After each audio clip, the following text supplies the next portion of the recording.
Muy buenas noches, sean bienvenidos a su programa El Análisis de la Noticia a la Medida. Hoy tenemos un programa especial porque Julio Talamonti no estará con nosotros en el set, pero él se encuentra en Quetzaltenango, donde vamos a estar conversando un poco acerca de algunos temas de relevancia nacional. Y hoy nos acompañará el licenciado Julio Rivera Clavería también para poder analizar los temas que tenemos para usted. Vamos a iniciar con la primera situación que se ha presentado, el primer tema de la noche, porque ya son 4 los estados de prevención que el mandatario guatemalteco Alejandro Yamatei decreta con el único objetivo de brindar mayor seguridad para el país y contrarrestar así la delincuencia.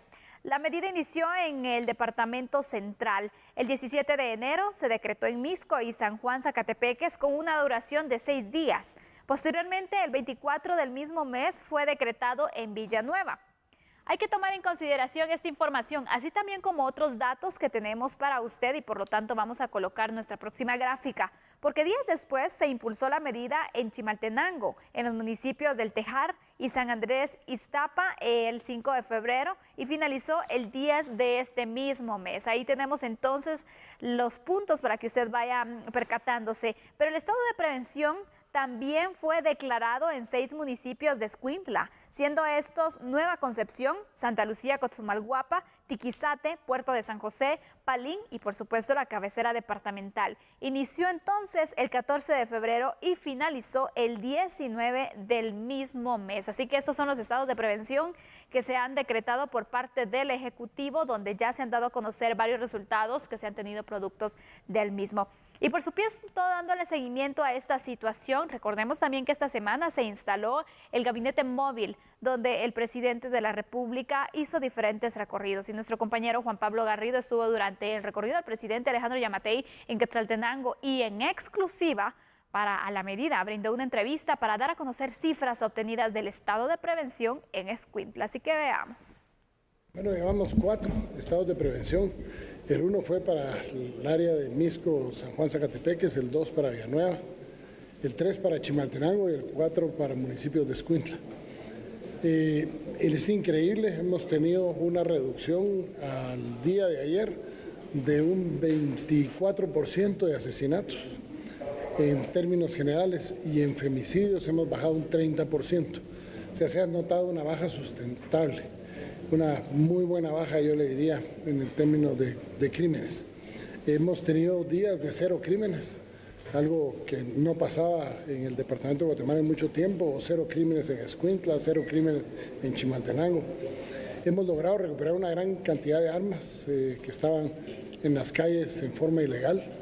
Creo que se ha demostrado que el trabajo en conjunto de la policía, ejército, ministerio público da resultados. Hemos trabajado muy de la mano con el Ministerio Público. Hemos sido un soporte realmente para el Ministerio Público en todas las investigaciones que ellos hacen. Hemos logrado desarticular, al final llevamos 7 clicas desarticuladas, básicamente casi todos sus integrantes están detenidos. Han sido más del barrio 18 que la Mara Salvatrucha. Hemos logrado en vehículos consignados, ahorita en Escuintla, recuperamos motos y carros robados, armas en Escuintla. En este último operativo fueron al final más de 40 armas entre pistolas, rifles y escopetas. Recolectamos una gran cantidad de municiones, recolectamos dinero producto de la extorsión y del narcotráfico. Logramos sacar de las calles varios alijos de drogas también. Pero lo más importante es que creo que se ha generado un sentimiento de confianza y credibilidad entre la población y esta política de control y recuperación que tenemos con el gobierno. Si nosotros logramos controlar la situación y se la logramos recuperar a quienes las han tenido, que ha sido el crimen organizado, eso genera una espiral de confianza y credibilidad que genera a su vez más resultados. ¿Por qué? Porque la gente entonces llama, la gente dice, la gente informa, como ya perdieron muchísimos el miedo de denunciar porque han visto una respuesta de las autoridades llamando al 110 y al 1574. Si nosotros logramos mantener esto, que esta confianza se mantenga con las nuevas acciones que emprenderemos en las próximas semanas y donde daremos golpes más contundentes, ya no solo dedicados también solo a las maras y a las extorsiones, sino que al contrabando, por ejemplo, a la defraudación aduanera. en donde desde ya les advertimos que vamos a ir con una guerra frontal contra el contrabando y la defraudación aduanera. Vamos a recuperar más credibilidad, más confianza. Y eso va a repercutir en más ingresos para el país, en más inversión. Y si hay inversión, hay trabajo. Y si hay trabajo, pues lógicamente mejoran las condiciones de vida de la población y hay más gente satisfecha. Y entonces entramos en lo que llamamos un círculo virtuoso.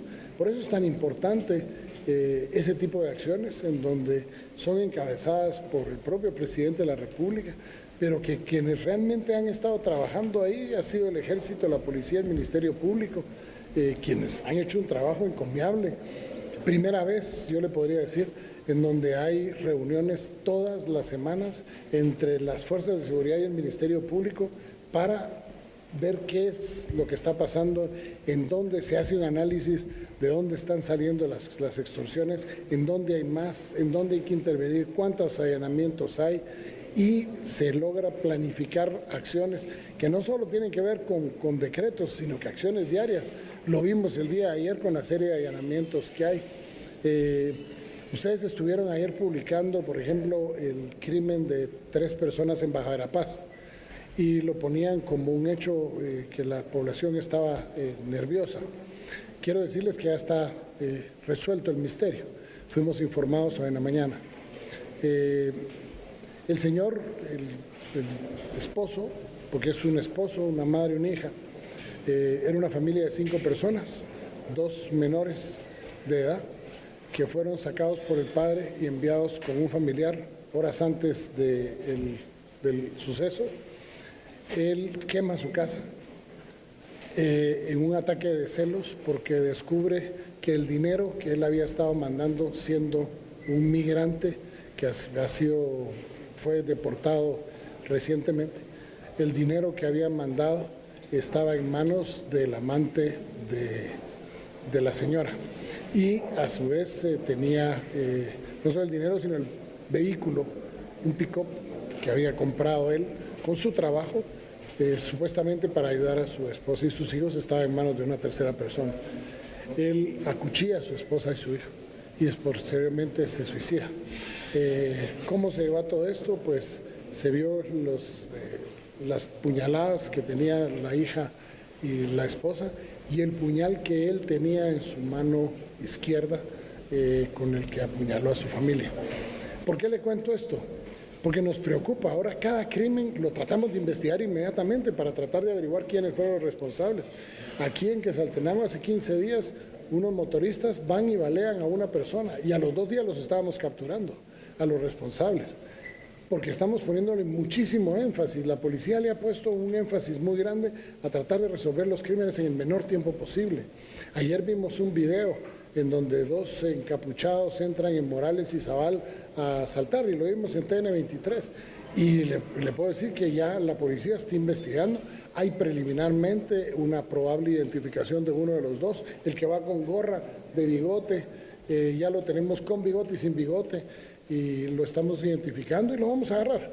¿Por qué? Porque la idea es darle la confianza a la gente que su gobierno, que sus fuerzas de seguridad están trabajando para proteger a la gente. Por eso cuando suceden esas cosas y los medios de comunicación con ustedes, por ejemplo, los anuncian, siempre tenemos gente de nosotros tratando de verificar lo que ustedes están sacando, la información que ustedes sacan, para nosotros poderla estar corroborando directamente desde la presidencia con el ministro de la Nación, con el ministro de la Defensa, con el director de la Policía. Y nos ha dado buen resultado. Hoy la seguridad está muchísimo mejor que hace unos meses. Eso no implica que hayamos resuelto el problema, pero por lo menos está mejor. La gente está más tranquila, nos hace falta. Los operativos en las cárceles han dado resultados. Aquí en Cantel logramos disminuir, quitando la extorsión en las últimas 2 semanas, pero aún está muy alta. Y vamos a agarrar a los 50 más peligrosos extorsionistas que tenemos y el lunes, primero Dios, los habremos trasladado a lo que llamamos una celda de reflexión, en donde los tendrán una luz, nada más, pero el switch no está dentro de la habitación, está afuera. No tienen tomacorrientes. O sea que si lograran entrar un celular, se van a fregar cuando se queden sin carga, pues no van a tener de dónde enchufársela. Y vamos a principiar a pegarles duro todo el tema de las extorsiones, porque es extorsión al que más golpea es al más pobre. Cuando matan a una niña que vende tortillas porque no está pagando la extorsión y porque la cantidad de tortillas que hacen no le alcanzan para pagar 25 o 50 quetzales diarios de extorsión, y matan a la niña para que la mamá se dé cuenta de qué poderosos son estos cobardes. Miren, eso no tiene, o sea, no podemos quedarnos impasibles ante eso. Y por eso es que estamos trabajando, como a ustedes les consta, sin descanso. Creo que ustedes nos acompañaron en toda la gira ahorita en Quetzaltenango y se dieron cuenta, pues, de la buena recepción de la gente, ese ánimo, buen ánimo que hay en los guatemaltecos, que nos obliga a seguir trabajando más, a cargarnos más las pilas y seguir trabajando, no solo en el tema de seguridad, sino en el tema de salud, con lo que queremos hacer, que hemos logrado aquí en Quetzaltenango, en este primer gabinete de puertas abiertas. Y vendrán otros eventos en el tema de seguridad para el área de Quetzaltenango. Hemos recibido muchísima información, la vamos a procesar y tomaremos acciones inmediatas en las próximas semanas. Perfecto. ¿Algo que quiera añadir, presidente? No, muchísimas gracias a los canales nacionales por el acompañamiento que nos han dado, por informar a la población, pero también de informarnos a nosotros, porque por gracias a ustedes también nos informamos nosotros sobre lo que está pasando y logramos medir, y a través de los videos que les mandan la gente a ustedes o que ustedes consiguen o que sus propios reporteros, esos nos sirven a nosotros también como pruebas. Les pedimos, por favor, confíen, crean, estamos trabajando 110 15 74, así como le mandan a TN23 y a los canales nacionales, les mandan los videos con las noticias de asaltos y todo, mándenlo a nosotros también. Nos ahorraríamos tiempo, no tener que esperar las noticias, sino que verlos anticipadamente para poder tomar acciones y poder lograr disminuir esos índices delincuenciales que habían estado tan altos, que hoy los hemos logrado bajar un poco, pero que seguiremos haciendo que vayan bajando, porque nuestra voluntad, nuestro deseo es que vivamos en paz para que pueda llegar el progreso y el desarrollo de nuestro país. Que Dios les bendiga, pero especialmente que Dios bendiga a Guatemala. Y bueno, los vecinos de dos lugares donde se realizaron las acciones del estado de prevención coincidieron que en sus sectores hay mayor tranquilidad desde estas medidas que se abordaron por el Ejecutivo. Pues ahorita está todo tranquilo. Ahorita está todo tranquilo, ahorita con el doctor Yamatei, ¿verdad? Que él está velando por la seguridad y eso es bueno, ¿verdad? Pero ante todo, en las manos de Dios, que Él es el que nos cuida. Pues sí, se ha visto mucho movimiento de la policía, ha andado de aquí y allá, y yo como yo aquí me mantengo por aquí trabajando, yo he visto que sí vienen a patrullar acá 5 o 10 minutos, bien. Ajá. ¿Ha mejorado entonces la seguridad aquí mismo? Sí, lo único de que en las noches es donde atacan a la pobre gente, sí, pero sí se oye en las noches también a la policía. Pues yo digo que sí, porque casi la mayoría de los ladrones sí los agarraron, ya no hay más violencia, pues, y aquí para estar más seguros. Pero mientras que calma otro poco, empiezan otra vez. Pero debería que al fin el ejército y la policía debería siempre andar por aquí, para que haya más seguridad. Bien, está más seguro. ¿Hay más presencia de la policía? Sí, hay más seguridad en el parque también, hay mucho ladrón. ¿Es importante también por los niños? Sí, bastante, porque se roban los niños. Entonces ahora casi ya no, gracias a Dios, pues hay bastante policía en el parque, cuidan bastante. Pero también es importante que la gente denuncie. Sí, la verdad que sí, pero casi no nos atrevemos a denunciar. Se siente uno mejor, ¿verdad? Se siente uno con más seguridad, ¿verdad? Ajá, como andan muchos policías acá en la colonia, se ve más presencia de policías. No se pierda, porque le daremos seguimiento a los resultados del estado de prevención, y como le adelantaba también el licenciado Julio Rivera Clavería nos va a acompañar esta noche, así que aprovecho antes de irme a la pausa a darle la más cordial bienvenida. ¿Cómo está, licenciado? Muy buenas noches. Buenas noches, Sandy. Buenas noches a los amigos en casa. Es un gusto estar con ustedes. Vamos a hacer una pausa, pero al regresar abordaremos entonces los resultados del estado de prevención. Vamos a evaluar esta situación desde el punto de vista de la seguridad y sobre todo también esas herramientas que se implementaron, esas medidas que se llevaron a cabo. Después del corte regresamos con este análisis. Ya volvemos.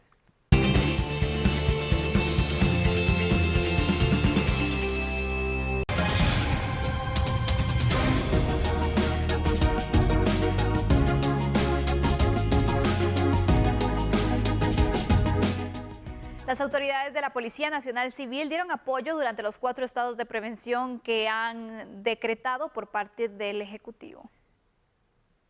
Durante estos operativos, la Policía Nacional Civil ha logrado identificar a más de 10,000 personas en los distintos operativos que se han colocado en conjunto con el Ejército de Guatemala, pero también se han realizado más de 400 allanamientos en conjunto con el Ministerio Público en las 4 operaciones. No solamente poder venir y identificar al presunto criminal, capturarlo y ponerlo a disposición de los tribunales, sino que también prevenir cualquier situación anómala. Se han incautado armas de fuego que eran portadas de manera ilegal y al momento de sacar las armas de las calles se logra evitar cualquier hecho criminal.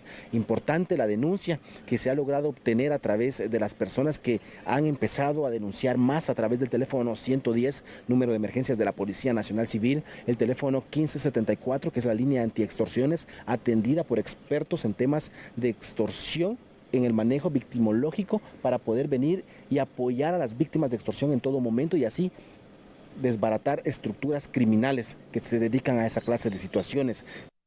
Los estados de prevención son decretados por el presidente de la República, Alejandro Yamatei, conforme las denuncias que se vayan recibiendo por parte de la población y la investigación estratégica que realizan en todo el territorio.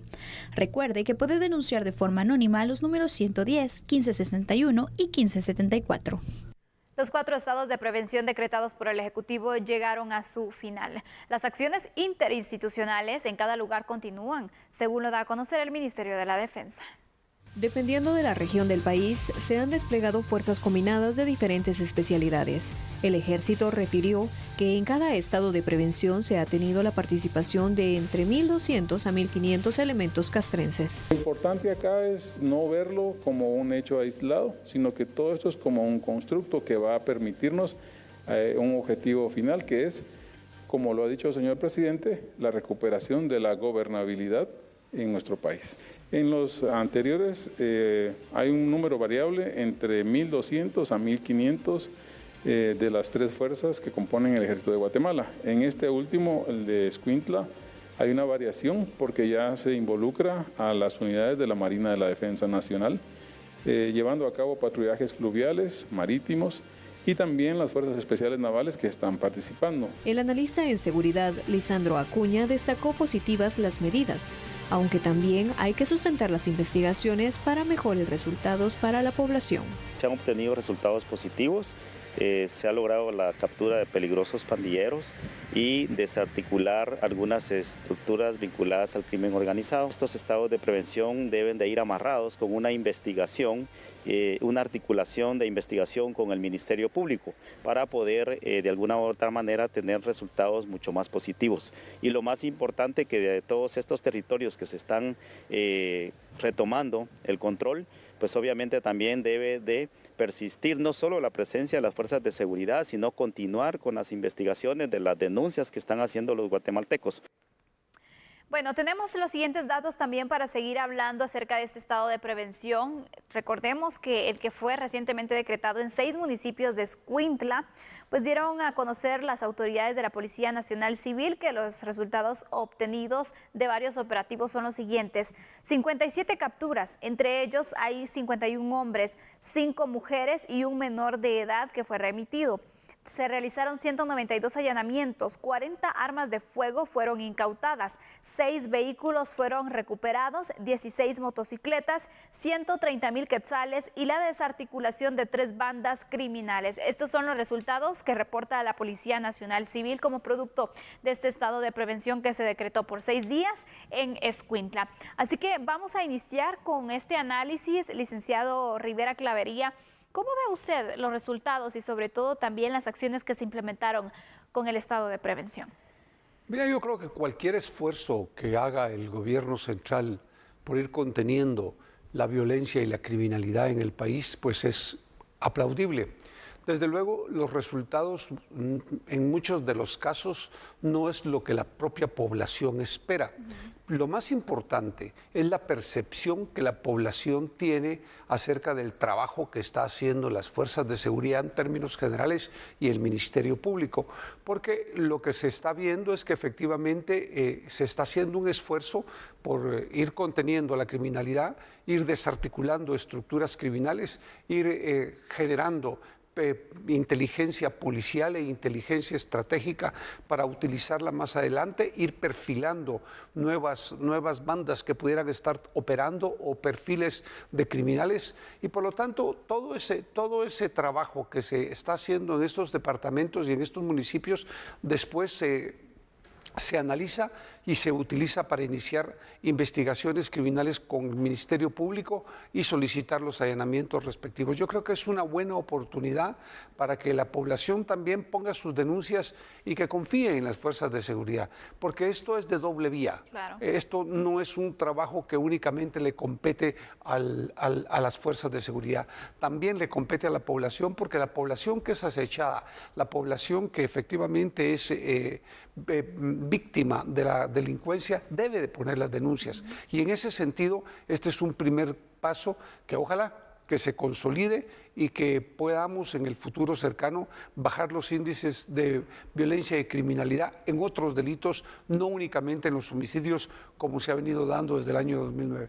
Y por cierto, con la implementación de estos estados de prevención se da a conocer también por parte de las autoridades que se ha reducido el índice de criminalidad mientras ha estado este estado de prevención. Eso también nos genera cierto nivel de alerta y nos da a entender un poco también que la presencia constante también de las autoridades, de las fuerzas de seguridad especialmente, generan un efecto, ¿no? Claro, lo que sucede es que efectivamente en los lugares en donde se ha planteado el estado de prevención son áreas rojas, áreas que estratégicamente el Ministerio de Gobernación, el Ministerio Público, el Ministerio de la Defensa tienen determinadas para poder poner en funcionamiento estos estados de prevención. Y lo que sucede es que, como lo decía el señor ministro de Defensa, hay un aporte por parte del Ejército y de la Policía en el que se desplazan para esos lugares 1.400, 1.500 hombres que están patrullando constantemente, haciendo registros operativos a vehículos, a motocicletas. Es decir, hay todo funcionando un operativo que sistematiza el tema de la seguridad y le da a la gente la certeza que se está haciendo lo correcto. Y como usted los está viendo trabajar, pues usted tiene la confianza que ahí están. Exacto. Y que le pueden servir en cualquier momento. Bueno, ahora vamos a tener un contacto porque hablábamos que Julio Talamonti hoy no se encuentra en el set principal, pero nos vamos a contactar con él para seguir analizando esta situación, el estado de prevención. Desde Quetzaltenango nos saluda Julio Talamonti, así que ¿cómo estás, Julio? Buenas noches. Desde Quetzaltenango nos saluda Julio Talamonti, así que ¿cómo estás, Julio? Y Sandy, licenciado Rivera Clavería, televidentes de A la Medida. Saben que somos A la Medida por TN23 y estoy muy bien, precisamente acá desde la bella ciudad de Quetzaltenango. En pleno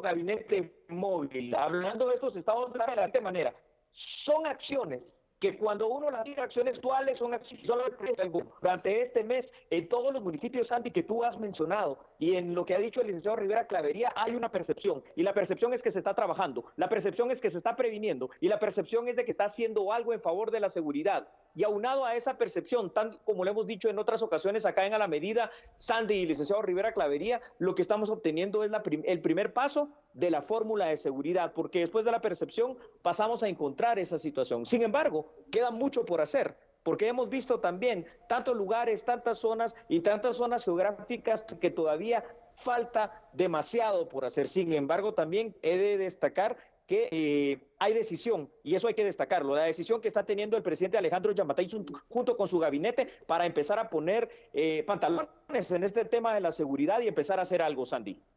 Así es, y hablábamos precisamente de esos resultados, pero obviamente hay que entender algo y les pregunto a ustedes, ahora se viene el proceso después de los estados de prevención, porque si bien estos estados de prevención solo fueron decretados por 6 días, se viene el seguimiento al mismo. Esto tiene un antes, un durante y un después. ¿Qué pasaría después o qué acciones se deberían de continuar o implementar para seguir manteniendo esos resultados que se tuvieron como resultado también del estado de prevención?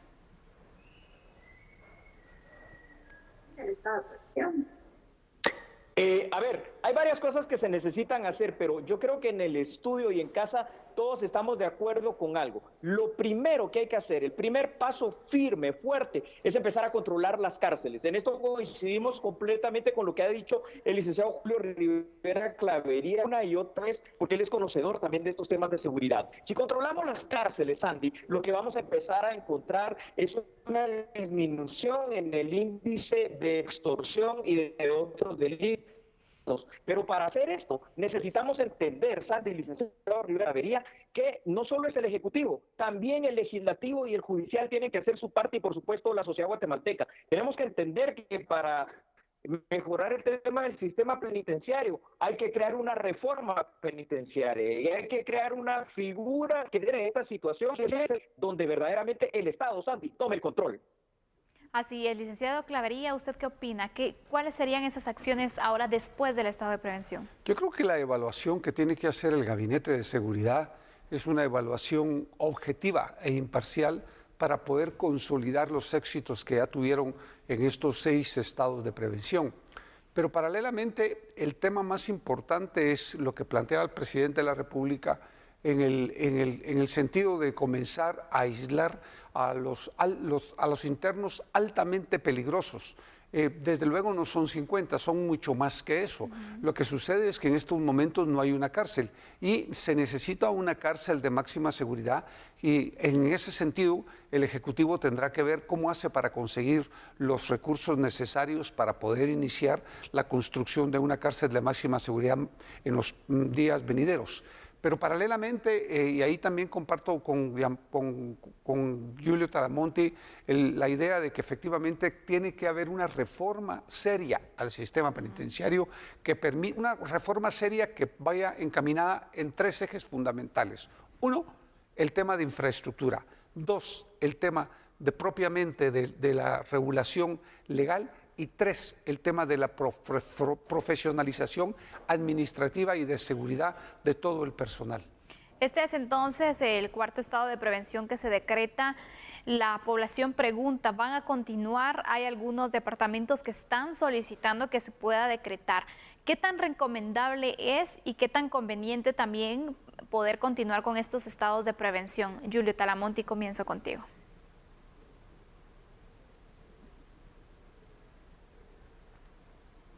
Sandy, a ver, hablemos de una situación que es muy importante. A futuro y a largo plazo esos estados de prevención no podrán mantenerse. ¿Por qué? Porque no tenemos una fuerza policial suficiente. Recordemos lo que tanto hemos dicho. No tenemos los 60.000 y 70.000 policías que requerimos. Pero lo que sí se puede hacer es empezar a recuperar lo que denominamos en seguridad la anomia o la no presencia del Estado en las zonas de riesgo y peligrosas. Esto sí es el primer resultado tangible que ahora hemos visto en estos 4 estados de prevención. Yo creo que a futuro, Sandy, tenemos que entender que el proceso de seguridad en Guatemala va a ser bastante largo. A ver, la Academia de la Policía sí hizo bien ingresar a ella. Se va a hacer una promoción nueva de 3.000 personas. Eso es importante. Fortalezcamos la Policía Nacional Civil, fortalezcamos, como dice el licenciado Rivera Clavería, el sistema penitenciario, pero después de hacer la evaluación que ustedes estaban mencionando allí en el estudio, yo creo que ahora lo que hay que empezar a trabajar es literalmente para controlar el tema de la seguridad. Repito, perdone si parezco tan reiterativo, pero es controlar las cárceles. 62% de los hechos delictivos en cuanto a extorsión, por ejemplo, las órdenes salen de allí. Entonces, si retomamos, por ejemplo, el control de unas 5 cárceles, pero empecemos por una, el preventivo de hombres de la zona 18, que es la más grande, más de 5.000 privados de libertad, vamos a empezar a encontrar los resultados verdaderos. Creo que el Sistema Nacional de Seguridad va a tener mucho trabajo por hacer, el presidente de la República también, pero también nosotros como población, Sandy, si tenemos que hacer valientemente la colaboración de presentar la denuncia, hagámoslo, porque este es el momento en que todos nos unamos para trabajar por la seguridad de Guatemala. Licenciado Julio Rivera Clavería, las conclusiones entonces en cuanto a los estados de prevención. Vea, yo creo que efectivamente han dado los resultados que el propio Gabinete de Seguridad se planteó y creo que efectivamente lo más importante es que la población guatemalteca se siente mucho más segura. Yo creo que van a tener que abrirse la posibilidad de algunos otros estados de prevención en algunos departamentos que también tienen altos índices de violencia y de criminalidad, pero desde luego posiblemente de manera diferente. Van a tener que hacerse algunas variaciones por varias cosas. Uno, porque efectivamente el tema de personal es complicado y el segundo, el tema de los recursos. No es tan simple movilizar 1.800 o 2.000 personas. Gracias, licenciado Julio Rivera Clavería. Bueno, vamos a finalizar con este tema, vamos a continuar con otras noticias en este momento y precisamente vamos a hacer una pausa, regresamos con otro análisis que no se puede perder, por supuesto. Continúe en sintonía, ya volvemos.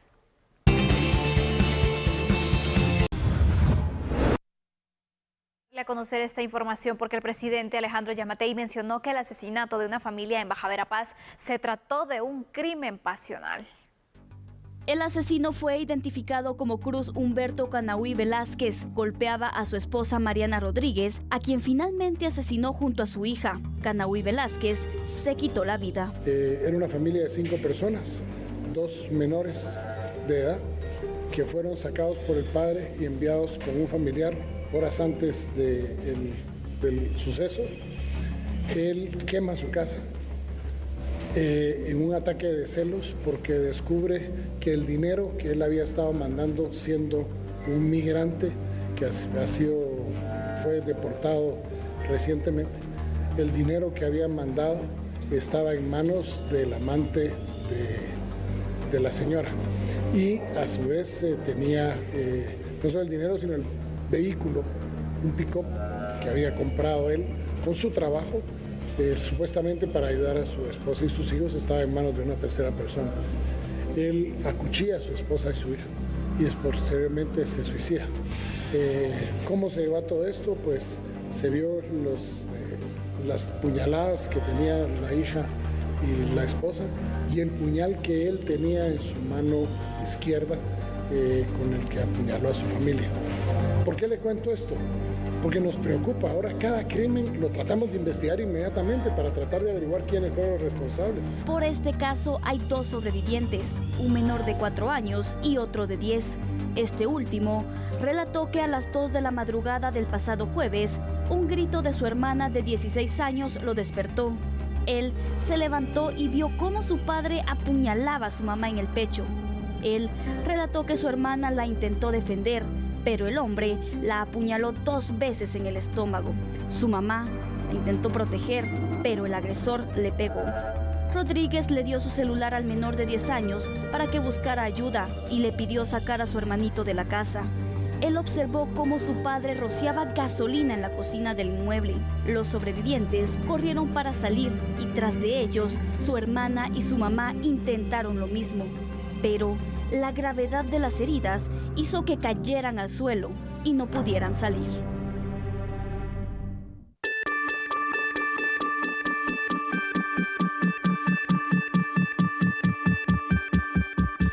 Es momento de hacer nuestro próximo análisis. Hablemos de la justicia y es que también en el reciente proceso electoral creció con más de un 40% en relación al año 2015 la judicialización de algunos casos. De 500 recursos legales en el proceso electoral del año 2015, en el 2019 el Tribunal Supremo Electoral conoció 800 casos. Bajo estos parámetros, organizaciones de la sociedad civil proponen en la reunión de la Comisión de Actualización y Modernización Electoral establecer a la Corte de Constitucionalidad como única instancia para apelar fallos emitidos por el Tribunal Supremo Electoral. En reiteradas ocasiones algunas personas han mencionado el tema de la judicialización del proceso electoral. Nosotros creemos que esto, traducido en cifras concretas, significó para el Tribunal Supremo Electoral atender 44% más de estos recursos durante el proceso electoral de 2019 en comparación con el de 2015. Por decirles cifras aproximadas, en 2015 habremos tenido unos 500 recursos y en 2019 unos 800 recursos. Lo que pasa es que nuestro sistema jurídico establece 3 diferentes instancias en el Tribunal Supremo Electoral, digamos, para el establecimiento de sanciones. Pero estas sanciones pueden ser apelables también ante la Corte Suprema de Justicia o la Corte de Constitucionalidad, situación para la cual resulta haber muy poco tiempo durante los procesos electorales. Por eso es que algunas organizaciones están proponiendo que las decisiones del Tribunal Supremo Electoral sean apelables solo ante la Corte de Constitucionalidad. Además, las diferentes organizaciones participantes propusieron la integración de 2 nuevos delitos dentro de la legislación electoral.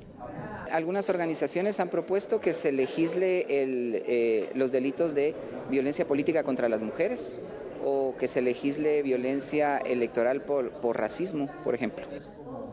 Y es que hay que tomar en cuenta que las pasadas elecciones del 2019 estuvieron envueltas en la llamada judicialización electoral, es decir, el constante litigio en las Cortes sobre temas electorales como inscripción de candidatos y algunos procesos de los partidos políticos. El problema de esto es que los problemas judiciales son utilizados para intentar bloquear candidaturas o desprestigiar a grupos políticos, ya que desde el año pasado, en su último informe sobre las elecciones generales, la organización del Mirador Electoral destacaba que fue un proceso judicializado y con conflictividad.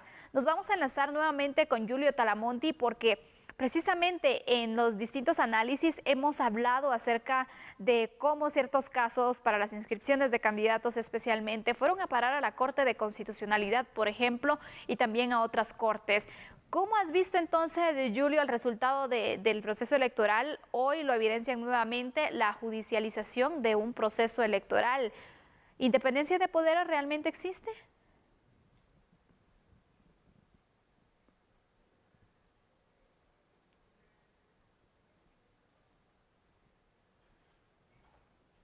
¿Cómo has visto entonces, Julio, el resultado del proceso electoral? Hoy lo evidencia nuevamente la judicialización de un proceso electoral. ¿Independencia de poder realmente existe? No, este es un tema bastante importante para el análisis. Cuando hablamos de tema de judicialización electoral, es precisamente lo que ha pasado aquí en Guatemala. Es decir, a ver, partamos de una base. La Declaración Universal de los Derechos Humanos nos indica dónde tiene, ¿cómo se llama? El derecho, la persona precisamente de ir a elegir, poder ser electo además.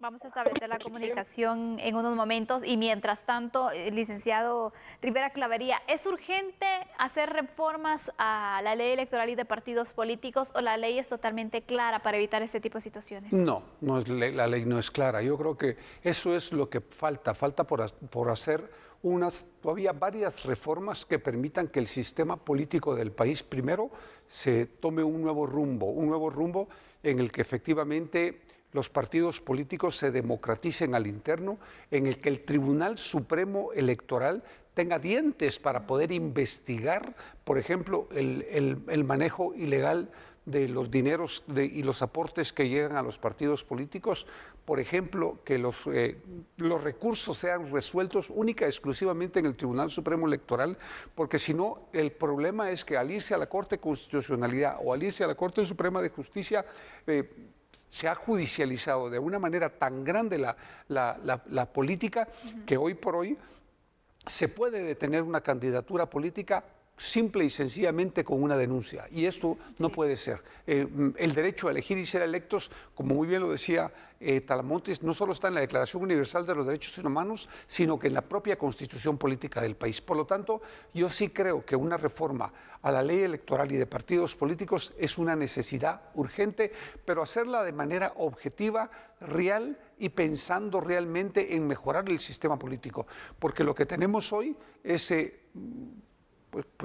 una mala copia de lo que son los partidos políticos y una mala copia de muchos políticos, porque al final pareciera ser que todo es lo mismo, aunque hay buenos diputados, aunque hay buenos alcaldes, pero la gente en general tiene una idea muy mala de la política y tampoco es bueno para un país, porque al final, nos guste o no nos guste, en democracia se respeta los partidos políticos y se respetan las personas que resultan electos para los diferentes puestos. Para concluir, y en menos de 30 segundos, licenciado, ¿qué nos podría decir en cuanto a por qué en estas elecciones se dieron más casos que se judicializaron al final, es decir, que fueron a parar a las Cortes? Porque los intereses eran muy grandes, intereses de mafia, intereses de sectores, intereses de grupos e intereses personales.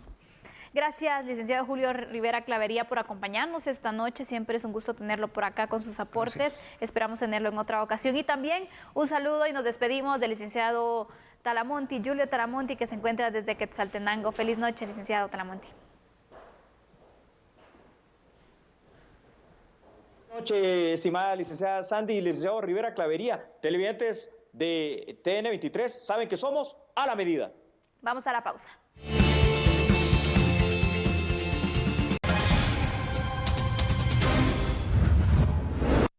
En el quinto día del gabinete móvil en Quetzaltenango, el presidente Alejandro Yamatei se refirió a la seguridad en el municipio y los proyectos también que realizarán en los próximos meses.